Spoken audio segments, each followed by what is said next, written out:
Okay,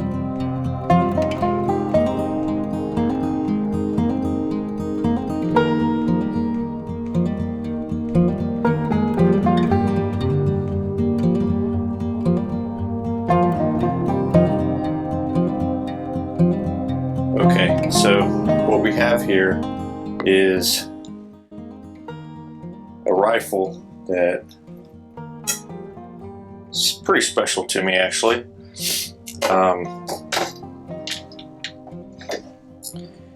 And a lot of people don't even know what these are. I've had this rifle since I was a kid, and it's been in my family since World War II. So what this is a what's called a Japanese type I rifle, and it's chambered in 6.5 millimeter Japanese. And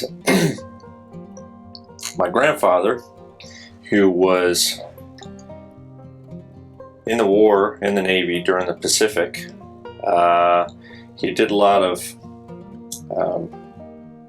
time with the expeditionary forces going from the islands, and at the conclusion of the war he ended up in Japan, and they found a cache of weapons, rifles, and whatnot. And this particular rifle was packed in cosmoline and stored. It was essentially brand new from my understanding, and he was able to shoot it just a little bit, a couple boxes of rounds from what I recall, and then brought it back. So it's a true World War II Bringback. I don't have any papers or anything for it, just my grandfather's story. Unfortunately, he's not with us any longer. He passed in 2005. But anyway, so when he returned back to the mainland, United States, San Diego, I believe it was, for some reason or other, he had to ship this particular rifle home. He wasn't able to carry it with him in his travels, so he shipped it home. Unfortunately, our wonderful post office, they had bent the barrel on it. So I'll kind of show you where the wood on the stock is cracked from that. So you can see right here, the wood is quite splintered in this area here. And so they bent the barrel, and he got it. He was pretty bummed out, but to keep, he thought it was unsafe at that point. He tried to straighten the barrel out as best he could, and he ended up grounding down the firing pin so that nobody would accidentally fire it and cause a problem. So from then on out, 1946 or whatever the time frame was, it was basically a wall hanger. So I remember as a young kid, my grandfather, I always had fascination with this rifle. It's like, Pop, showing me that old Japanese rifle. So he'd pull it out, and eventually he gave it to me. So when my grandfather gave me this rifle, was inoperative, and being a young boy fascinated with firearms and military, I remember being kid playing out in the woods and playing war and so on, and so had this thing for a long time. So fast forward to late 2000s, probably about 2008 or so. My grandfather passed in 2005. I started looking at this thing a little bit closer, because I think my grandfather originally, somebody had said, "Oh, that's a Mauser."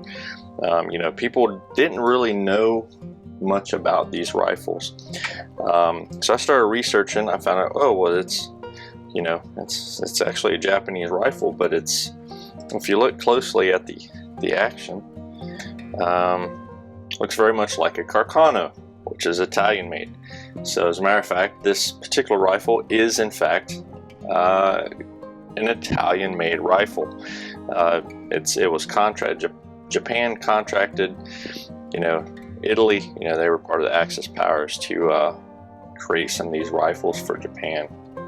So the action, the bolt is Italian Carcano, but it's chambered in 6.5 millimeter Japanese.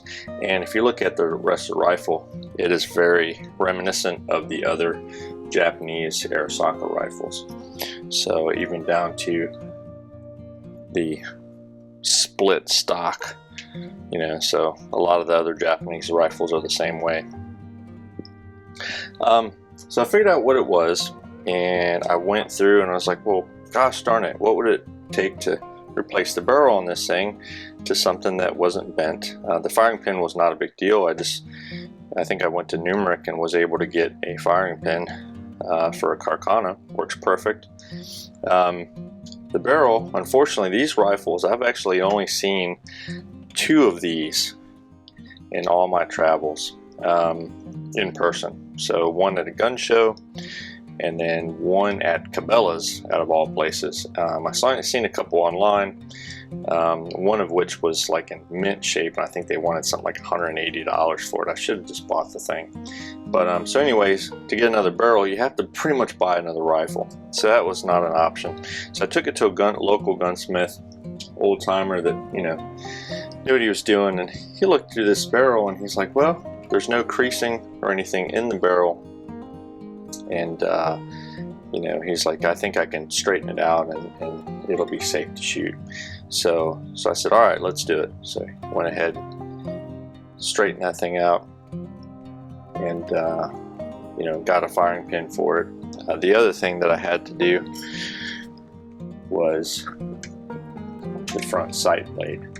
So if you look at this thing, this is not the original. The original had been long gone. I don't know if it was when we were playing out in the woods with it or whatnot. So this, I believe, was from a Carcano also, dovetailed right in. I do have to grind it down a little bit more to profile it to the proper profile. It actually shoots kind of low as a result of this. This sight's too high for this rifle. But yeah, so got that.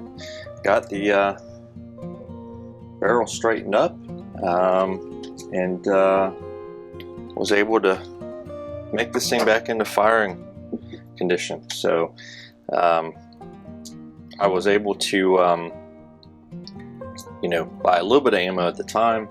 Of course, you know, 6.5 Jap, anybody that knows Milsurp rifles knows that that's a caliber it's a little bit hard to find cartridges for. So I've actually started, I started reloading for it. And this is really a soft shooting rifle. Shoots really good.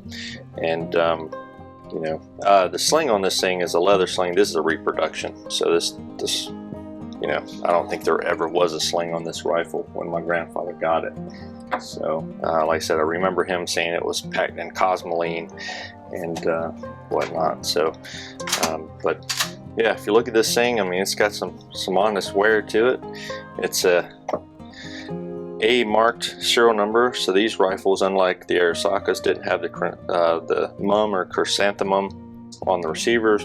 Didn't have a lot of markings on there, but you can tell by the A. I think it was made in the Gardone factory in Italy, so they can tell by which letter prefix over here on the receiver, you know, where exactly in Italy it was manufactured. But really a nice shooting rifle. I was able to, my father passed away in 2017, and I'll roll in some pictures of him, but I actually took it down there to Florida, and he was actually able to shoot it as well. So that was pretty cool. I just wish I would have gotten it fixed before my grandfather passed away. I think he would have got a kick out of that. So but yeah, really nice shooting rifle. The other thing brought back was a couple of these Japanese bayonets. So these, if you look, you can see probably was somebody's name, not really sure. You know, still has a leather frog. It's quite a bit deteriorated, but he brought back 2 of these. I think my uncle has the other one, and I have this one. And these rifles are long, so once you add these long bayonets on there, they are really long.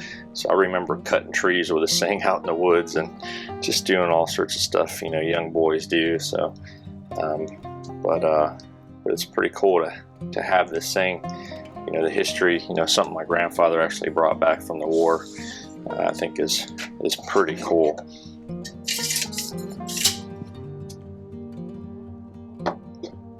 So I'll try to get some good pictures roll in there of this thing. But yeah, so just thought with the anniversary of Pearl Harbor coming up, I do not have any other Japanese World War II weapons or otherwise. Just this one here, this bayonet and this rifle, you know, from my grandfather. So I hope to, you know, pass this down to my daughters or maybe nephew or something down the road. But you know, it's a pretty cool piece of family history, as well as you know, world history, American history, Japanese history, and firearm history. So if you get a chance, kind of what prompted me to do this is Military Arms Channel actually recently did a video on one of these rifles with some comparisons. So I'm not going to go into all the history and the intricacies. Tim over at Military Arms Channel does a pretty good job of that. Yeah, so make sure you check out Military Arms Channel for all the history. These were made for the naval forces predominantly, and I think they were made in the 1930s, so kind of pre-World War II, but just leading up to the war when they were building strength and whatnot.